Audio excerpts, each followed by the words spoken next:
ترین اور حساس موضوع ہے جعفر ایکسپریس پر آرڈر ان دا ہاؤس جو پلیز. دہشت گرد حملہ ہوا ہے. مستی خان صاحب تشریف مجھے فرمائیں. اس تھوڑا بات سا کی خوشی ہے بچانی صاحب، کہ بچانی پورے صاحب ہاؤس سے آپ بھی تشریف رکھے، تھوڑا آرڈر ان دا ہاؤس کریں. پورے مستی خان ہاؤس صاحب. سے مکمل اتفاق رائے سے ہم نے ایک جامع اور بھرپور قرارداد منظور کی اور گویا کہ پوری قوم کی نمائندگی کرتے ہوئے ایک آواز میں قومی اسمبلی کے تمام اراکین نے، تمام سیاسی جماعتوں کے نمائندوں نے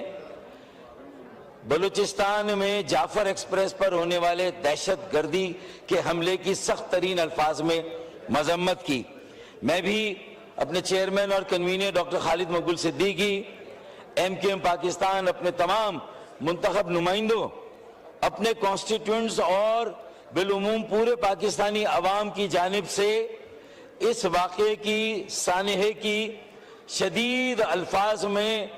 نہ صرف مذمت کرتا ہوں بلکہ جو ہمارے پالیسی ساز ادارے ہیں، جو ہماری موجودہ وفاقی حکومت ہے، نور عالم صاحب، تمام صوبائی حکومتیں جنید صاحب اور تمام سیاسی جماعتیں اور ان کے اکابرین، میری ان سے یہ توقع بھی ہوگی کہ وہ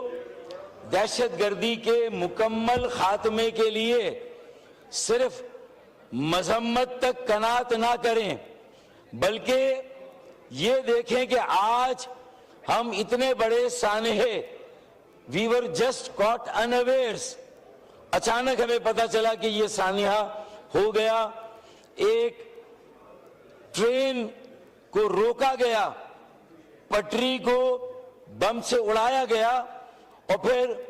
اس کے تمام 400 مسافروں کو یرغمال بنایا گیا۔ ہم خراج تحسین پیش کرتے ہیں افواج پاکستان کے ان جوانوں کے لیے جنہوں نے وہاں پر تقریباً تمام مغویوں کو زندہ سلامت بازیاب کرایا، جو جانوں کا نقصان ہوا، جن لوگوں نے جام شہادت نوش کیا، انہیں ہم خراج عقیدت پیش کرتے ہیں۔ ان کی قربانیاں اسی صورت میں رائگاں ہونے سے محفوظ ہوگی اگر ہم ایڈہاکزم اسٹیٹس کو اور فائر فائٹنگ کی جگہ مستقل بنیادوں پر جو ہمارے سیاسی نظام میں، انتظامی ڈھانچے میں کمی بیشی ہے اس کو دور کریں۔ صرف مذمت کرنا اور اچانک ہمارے سامنے ایسے سانحے کا ہو جانا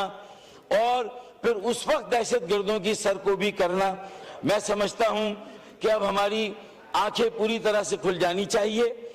ہمیں prevention is better than cure,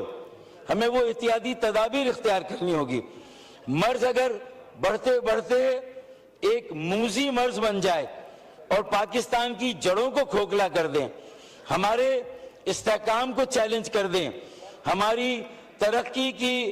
جو عمل ہے اس کو منجمد کر دے، اس کو فریز کر دے، تو پھر میرے خیال میں یہ ایک لمحہ فکریہ ہے۔ یہاں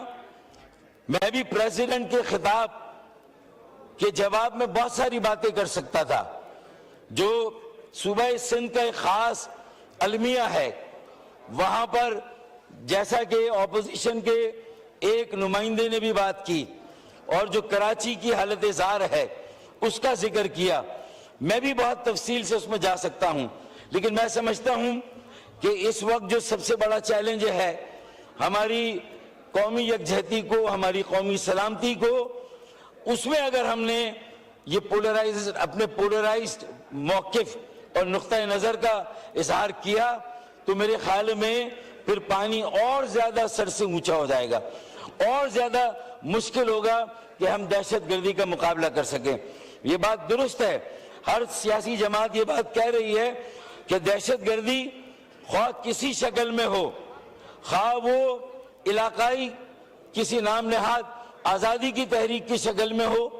دہشت گردی کسی مذہبی